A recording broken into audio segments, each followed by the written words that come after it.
gave you the option to drink a glass of water or the option to drink a glass full of a liquid that you knew nothing about, which would you choose? Probably the water, right? Well, if we can make that same conscious decision about the stuff that we drink, then why can't we make the same decision about the stuff that we eat? Good evening, gentlemen. My name is Julio Cedeno, and I'll be here briefing you on organic foods. The topics that I'll be touching on today are organic foods, what they are, the definition, how this craze got started. Then I'll be touching on the benefits of organic foods, and then finally I'll be touching on why the organic craze hasn't caught up, or so the non-believers who don't believe in it. So with that being said, we'll go ahead and start. So organic foods, as defined by the USDA National Organic Program, is a production system that's managed to respond to specific conditions by integrating cultural, biological, and mechanical practices that foster cycling of resources, promoting ecological balance, and conserving biodiversity.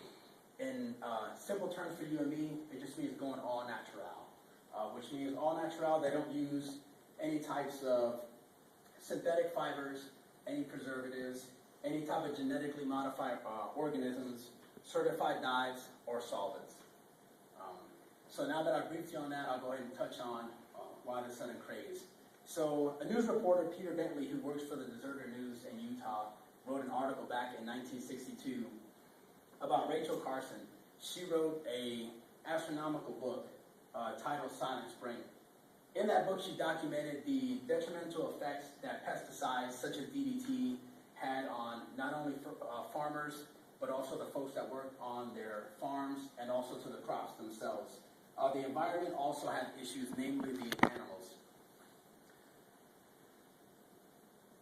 This book was criticized by many companies, and there was a lot of pushback on the folks who basically didn't like what she was doing, and she was trying to put that information out there. But lo and behold, after she pushed and pushed and pushed for it, sooner or later, as the years passed, regulations got passed, and they kind of standardized how much pesticides were to be used on these farms and on the crops. And as times and years went on, a lot of farmers sort of changed their ways, and they jumped on the wagon of the all-natural. And even though there were a lot of naysayers and folks that didn't believe in what Ms. Carson wrote and what she believed in, by then it was already too late because the organic train had already left the station. Now that I've talked about the craze and why the organic food movement began, I'm going to go ahead and brief you guys on the benefits of organic foods. So many of the advantages of organic foods, of course, for health-wise.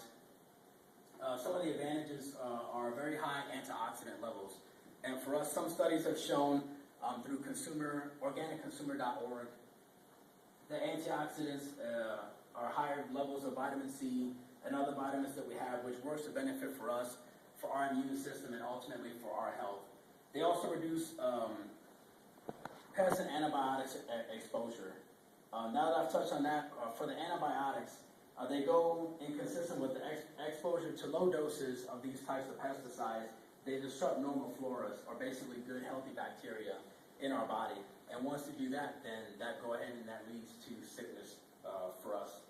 So now that I've talked about the benefits of organic food, I'll go ahead and touch on why we still have non-believers and naysayers and folks that are not really into the organic movement. So basically nowadays, especially given our current economic times and our current economic situation, it doesn't benefit many folks to try to stay on the organic kick. Many organic foods are expensive, and even noted on organicfoods.org that most grocery chains have stated that organic products are a lot more expensive than their counterparts, and there is less variety of the organic foods compared to non-organic foods. Consumers have also discussed how foods don't contain chemicals and stabilizers. They spoil a lot more easily. So with that being said, if you have food that spoils more, it doesn't last as long as normal non-organic foods. It's also been noted that in order for them to be able to get this type of satisfaction with the organic foods, they have to yield more crops, which basically means they have to get more land in order for them to do that, and that becomes a situation because as we keep moving on and the farmers try to spread out, the land is getting more scarce and scarce as they go. So in conclusion, I'd like to say today I talked to you guys about organic foods. I briefed on what organic foods were as defined. I briefed to you on why the craze began. I also touched on the many benefits of organic foods, and I also briefly touched on why there's still non-believers or why there's folks who haven't jumped on the organic bandwagon. So in conclusion, I'd like to say our bodies are our temples, so we owe it to ourselves to do the best job that we can to maintain them.